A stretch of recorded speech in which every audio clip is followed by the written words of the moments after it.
probably should have, in hindsight, read over the chapters out loud, but in all honesty, I did not do that. I made tea. That was the extent of my preparation. There's some nudity, which I really thought was going to be mortifying to say out loud, but actually it was really quite fun. There are two stories that I became emotional while reading, and it really surprised me because I've told these stories, it feels like hundreds of times. Welcome to This is the Author, where authors talk about narrating their audiobooks. In this episode, meet therapist and founder of the Embodiment Institute, Prentis Hemphill, writer and podcast producer Glennis McNichol, and hospice nurse Julie McFadden. Hear these authors on how they prepared to record their audiobooks, what it was like to get vulnerable behind the mic, and their favorite recording moments. Enjoy. Hi, my name is Prentis Hemphill, and I'm the author of What It Takes to Heal. I wrote my book as a way of gathering together all that I had learned over years of doing therapy and healing work and also organizing inside of social movements. There were so many lessons and experiences I had that shaped the way I thought about both trauma healing and social change. And I could see their connectedness, their interrelatedness, and I wanted to bring those lessons forward. So I wrote this book. If I had to describe in one word the experience of reading and recording my audiobook, I think that word would be vulnerable. Vulnerable because it's revisiting with the audience in mind everything you thought was a good idea a year ago, and realizing that while you're recording, you're actually sharing, you're talking to people that are going to be taking this in. So that kind of vulnerability you don't have to feel actually when writing. You can just be writing with yourself or by yourself or for yourself. But when you're reading the words, you know that you're talking to someone who's taking it in, so it's deeply vulnerable. I realized that I had trouble pronouncing some names of scholars. For example, Fritjof Capra, someone that I've read but never actually said his name out loud. So that was a surprise to kind of encounter the word that you thought you knew, but saying it out loud, you realize you didn't. And then there's lots of words that just are difficult to fit in your mouth, that you just have a way of speaking normally that's actually kind of runs everything together. So I had plenty of just really mundane words that were hard actually to pronounce when my intention is to be really clear and understood. I think my favorite sections are the first chapter and the last chapter. So the first chapter around vision and the last chapter on love. I'm excited for people to hear them because they're just deeply personal. I think those chapters also speak to each other in a way. They're kind of talking to each other from opposite ends of the book. I reveal really pivotal, important moments in my life there. And I feel like there's like a depth there, a tenderness there maybe in both of those chapters that I think people can relate to. I hope people can relate to. And it's really visceral for me to reread. I did not prepare at all to read my audiobook. It's the real confession. I made tea this morning. That was the most of my preparation. I probably should have, in hindsight, read over the chapters out loud, but in all honesty, I did not do that. I made tea. That was the extent of my preparation. If I were to record the book again, I would probably bring to the studio a blanket just so I could feel kind of cozy and at home. And being very sentimental, I might bring a picture of my family, because those moments when I didn't have any more energy or I felt like I wanted to give up, I think just looking at them would give me a little more energy. If I wasn't going to record my audiobook, I would cast... I love Toni Morrison's voice and intonation, the weightiness of her words, but I would be really embarrassed to ask Toni Morrison to read my book, just given what a literary force she was on earth. But would I love to listen to her voice? Yes. And would I love to listen to her voice reading my words? An embarrassing yes. Yes. The last great audiobook I listened to was Naomi Klein's Doppelganger. Probably at the time of this recording, it's still a relatively new book, but she read it herself. And I think that was really important because she's a kind of a leftist writer, theorist, and she has a very similar name to a right-wing author who's also a pundit, and they get mistaken for each other. And so reading it in her voice is really cool because I could feel the emotion, what it actually means for her to be mistaken for this person and the confusion. So Doppelganger. My favorite place to listen to audiobooks is when I'm walking outside. If you know me, you know that I walk a lot. I go on walks.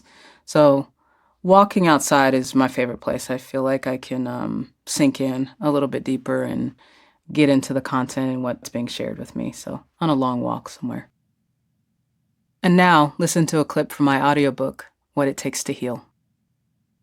When Trayvon Martin was killed, I had just started working at a community mental health clinic in Los Angeles, one of 3 Black therapists on a staff of nearly 50. Most of the clients assigned to me were Black, mostly queer, mostly working class, and mostly people who had never seen a therapist before. It was the reason I became a therapist in the first place. I hoped that people like me could sit across from someone like them and say the things they'd held on to for so long. I'd been in therapy myself for several years before I ever worked with someone who mirrored my identity in any way.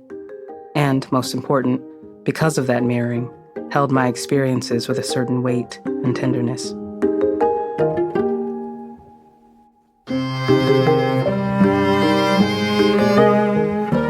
Hello, I'm Glennis McNichol, author of I'm Mostly Here to Enjoy Myself, One Woman's Pursuit of Pleasure in Paris. I wrote my book because I felt like there are very few books about women having a good time. And there's even fewer books about women in so-called middle age enjoying themselves. And I had the experience of spending 5 weeks in Paris after a year of being extremely alone during COVID lockdown. And they were extremely enjoyable weeks in ways that I think we are not encouraged to think are the sort of enjoyment that's possible for women as you age. And so I felt compelled to write it all down. If I had to describe in one word what recording this audiobook has been like, I would say enjoyable. It has been the most enjoyable experience, partly because of who I've been able to work with, Maureen Monterubio. And also this book is really fun, and I think it can be extremely overwhelming to read your own writing, particularly when it's as personal. So I went in anticipating that this was going to be somewhat stressful and somewhat terrifying. But actually, it has been only fun, which is wonderful. The word or phrase I had trouble pronouncing. Well, there's some French in this book, and my spoken French is not good.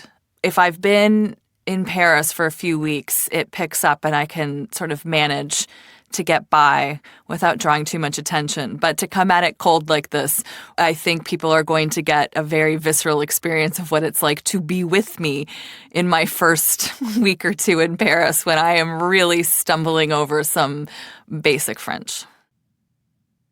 I'm excited for the listeners to hear, I don't know, it's a toss-up. There's some nudity in this book, which I really thought was going to be mortifying to say out loud, but actually it was really quite fun.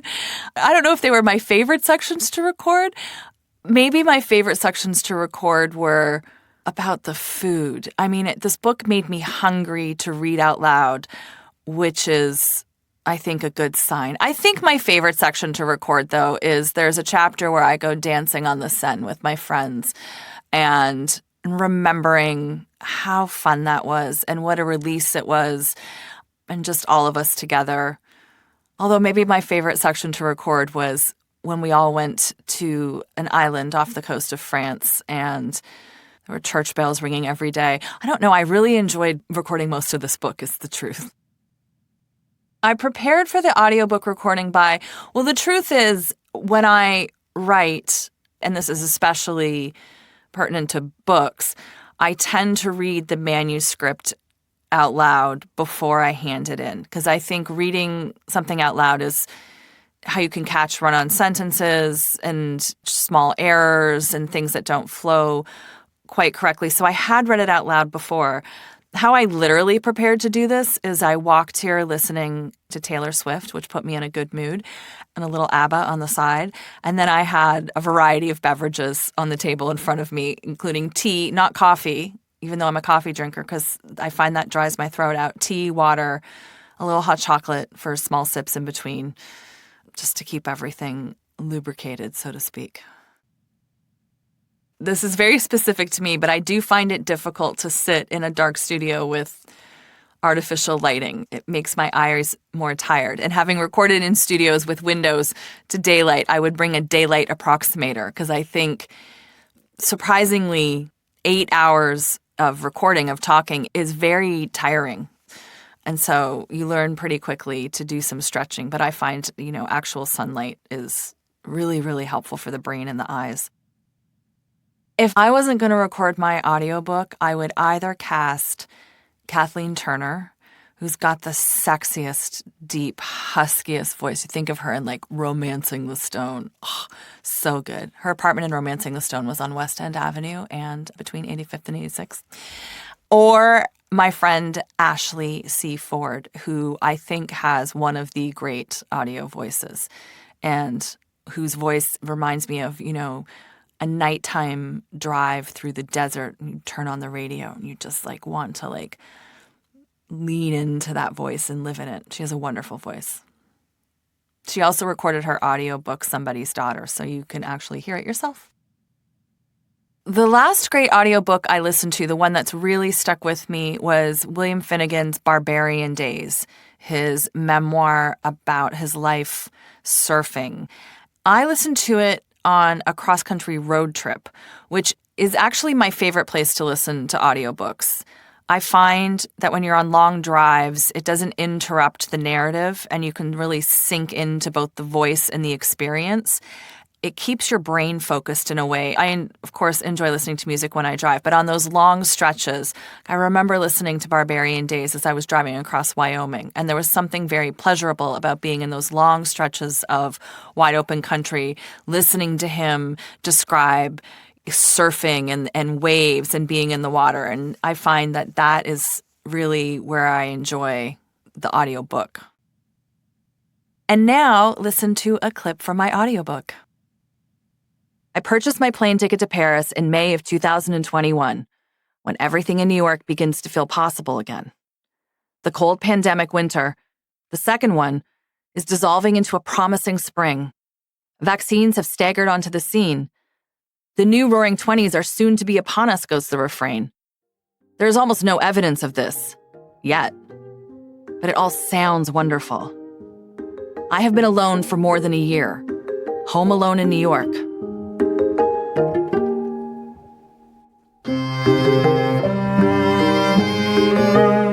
Hi, this is Julie McFadden, a.k.a. Hospice Nurse Julie, author of Nothing to Fear, Demystifying Death to Live More Fully.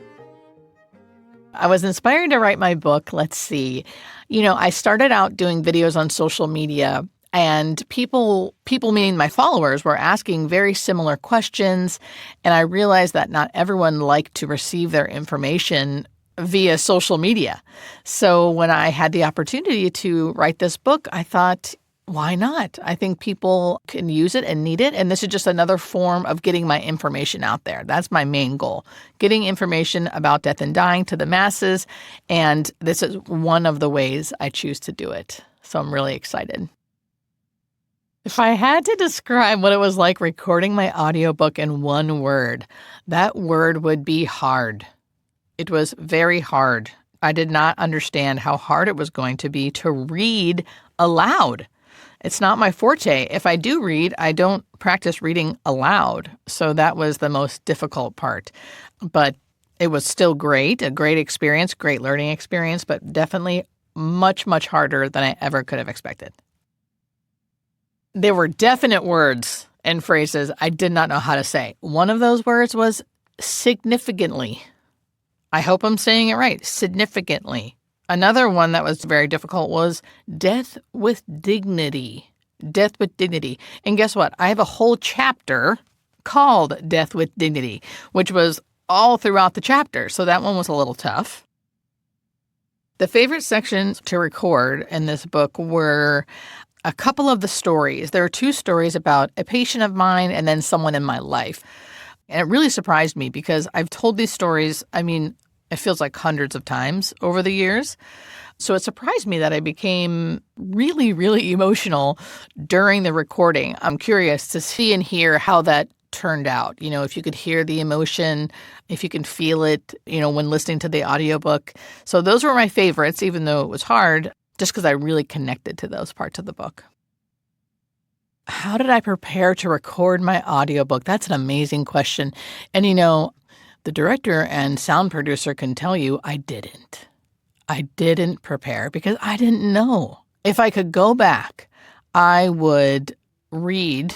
I've read my book several times. Obviously, I wrote it. But it still felt like fresh and new when I was reading it. So it was really difficult because I didn't really refresh my memory or try to read the first few chapters when I went in there the first day to kind of know what I was going to read. And you could tell. You could tell. So anyone out there, if you're going to record an audiobook, prepare a little bit because I did not. And it was hard. Oh, Oprah. My dream narrator would be Oprah. My dream anything for anything I'd ever do would be Oprah to be a part of it. And now, listen to a clip from my audiobook. One of the reasons we find death so frightening is that a lot of us refuse to talk about it. We made it such a taboo topic, I think half of the fear we feel is just from avoiding it, avoiding talking about it, avoiding learning about it. If we did those things, it'd be less scary. The more willing someone is to talk about and accept the fact of their death, the better they'll live and the better they'll die. This is the Author is a production of Penguin Random House Audio. Thank you for listening. For more behind-the-mic content and audiobook recommendations, visit www.penguinrandomhouseaudio.com/nextlisten.